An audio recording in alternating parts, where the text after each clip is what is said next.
मतलब वबरकातुहू नाज़रीन, इस वक्त हम मौजूद है कराची एक्सपो सेंटर के अंदर, जहाँ पर आलमी कुतुब मेला सज चुका है और मेरे साथ मौजूद हैं मारूफ उस्ताद सहाफत मौलाना अनवर गाजी साहब, जो जामिअतुर रशीद के अंदर इस वक्त अपनी सहाफती खिदमात सर अंजाम दे रहे हैं। सबसे पहले मैं शुक्रिया अदा करना चाहूंगा, आपने वक्त दिया। उसके बाद इनसे ये सवाल करूंगा कि यहाँ पर आपको कैसा महसूस कर रहे हैं आलमी कुतुब मेले के अंदर?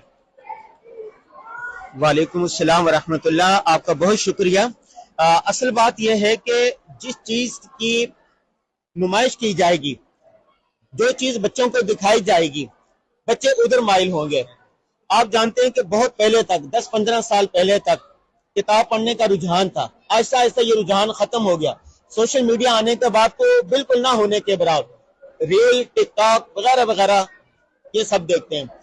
अभी गुज़श्ता चंद सालों से कराची में, इस्लामाबाद में, लाहौर में ये कुतुब मेला लगने लगा है। ये आलमी कुतुब नुमाइश जो है, इससे एक शऊर उजागर हो रहा है। यह 5 दिन तक ये लगता है मेला, और आप देख रहे हैं कि कितनी बड़ी तादाद में लोग फैमिली के साथ आए हुए, बच्चों के साथ आए हुए। और इससे क्या होगा, बच्चों की दिलचस्पी बढ़ेगी किताब की तरफ। अब जितने स्टॉल है, अब देखो बच्चे किताबें खरीद रहे हैं। जब किताब बच्चे पढ़ेंगे, उसका ज़हन किताब की तरफ जाएगा, इल्म की तरफ जाएगा। पहले जो वही नाजिल हुई थी वो क्या था? इक़रा। और क्या था? अल्लमा बिल क़लम, इल्म और कलम, इल्म और कलम। तो इससे जो मुसन्निफीन है, जो लिखने वाले हैं, उनकी भी हौसला अफजाई होती है। दूसरी बात, मेरा मुख्तलिफ ममालिक में जाना हुआ है, वहां पर किताब छपती है 1 मिलियन, 2 मिलियन, 3 मिलियन, 4 मिलियन। और पाकिस्तान में कितनी छपती है? 1000।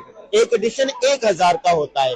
तो अब अल्हम्दुलिल्लाह जब से ये शऊर उजागर होने लगा है, तो 5000, 6000, 8000 का। तो ये इस तरह के जो मेले लग रहे हैं, ये खुश आइंद जरूरत इस बात की है कि अभी तो बड़े शहरों में लग रहे हैं, हर जिले में लगना चाहिए, छोटे शहर में भी लगने चाहिए ये। अच्छा, ये बताइएगा, आपकी 32 किताबों के सेट के हवाले से देखा था, तो यहाँ पर आप उनको रियायती नर्ख पर दे रहे हैं या उसी कीमत पर जो आप पहले बेचते हैं उसी कीमत पर दे रहे हैं यहाँ पर? देखें, यहाँ आने का मतलब ये होता है कि खुसूसी रियायत होती है ना। 10%, 20%, 30%, 50%, 60% तक भी है। 32 किताबों का मुकम्मल सेट है तकरीबन 22,000 का। हम दे रहे हैं 9,700 रुपए का, आधी रियायत पर दे रहे हैं। और बास को तो 1-2 किताब फ्री में भी दे देते हैं। इसका मतलब ये होता है कि जो किताब पर लागत आई है, बस वो निकल जाए, नफा थोड़ा बहुत हो जाए तो ठीक है, वरना किताब फरोख्त हो जाए। माशाल्लाह, आपकी कुतुब दोस्ती का हम अच्छे नजर से देखते हैं। बहुत शुक्रिया, आपने वक्त दिया। अल्लाह आपको जज़ाए खैर अता फरमाए।